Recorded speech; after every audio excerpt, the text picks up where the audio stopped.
Hey everyone, Adam here, and I want to show you the parts of the body we want to adjust in Shavasana. This is a simple video. If you look at the vertebral column from the side, for example, the front of my body would be looking towards this direction. If you're looking at the left side profile, up here we have the skull, what's called the occiput, so head. And then as we move down the curves of the spine, we have the pelvis.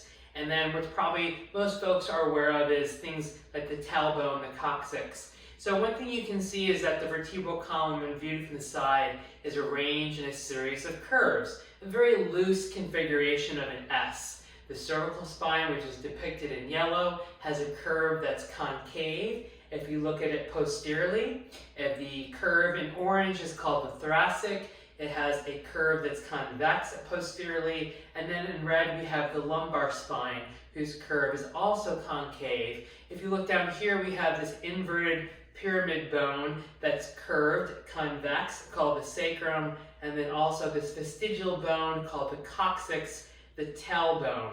When we're lying on our back in Shavasana, basic relaxation pose, the parts of the body that are going to be in most contact with the floor are the curves that are convex posteriorly. Those curves are called primary curves, and what that means is those are the curves that we developed with in utero.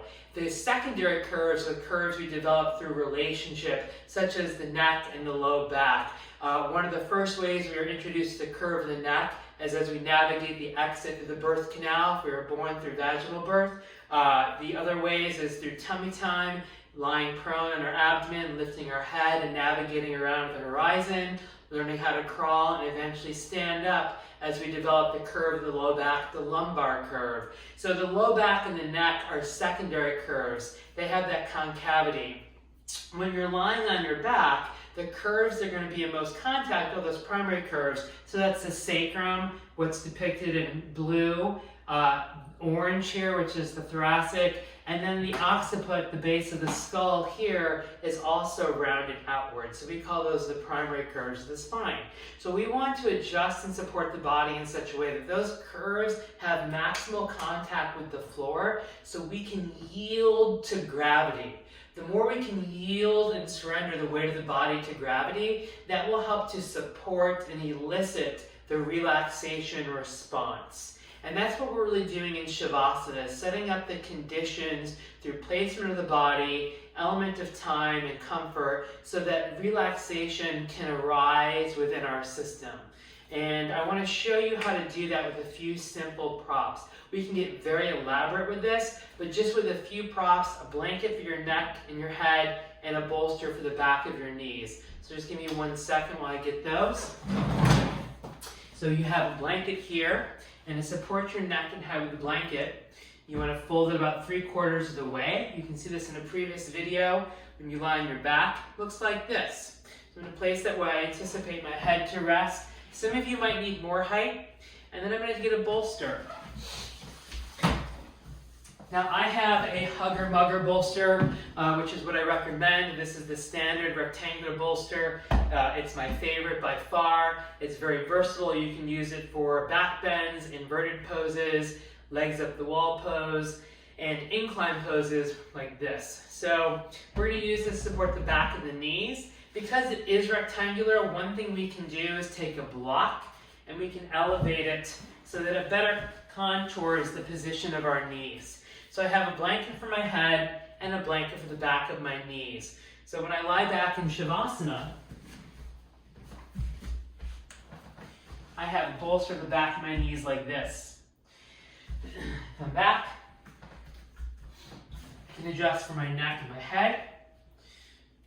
Remember, I tuck the blanket in. Now here's the adjustments.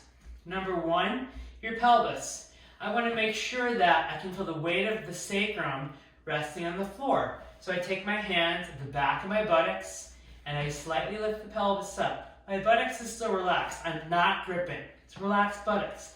And I lengthen so I can feel what's the sacrum resting. So I might do that a couple times. Then I can lift my head up, almost like I'm doing a bit of a crunch. I sort of go side to side, getting the back of my ribs to spread. Then, lastly, my neck and head. So, pelvis, back of the body. Mostly I'm spreading my kidneys, my mid-back, and head. So those are some simple adjustments you can do for Shavasana. Pelvis, back of the ribs, and then a little bit of the length of the neck and head. So that this drops, and this drops. The more we can surrender the weight of the body to gravity, the more likely we'll be able to relax deeply in Shavasana. I hope you enjoyed this video. My name is Adam. Thank you so much.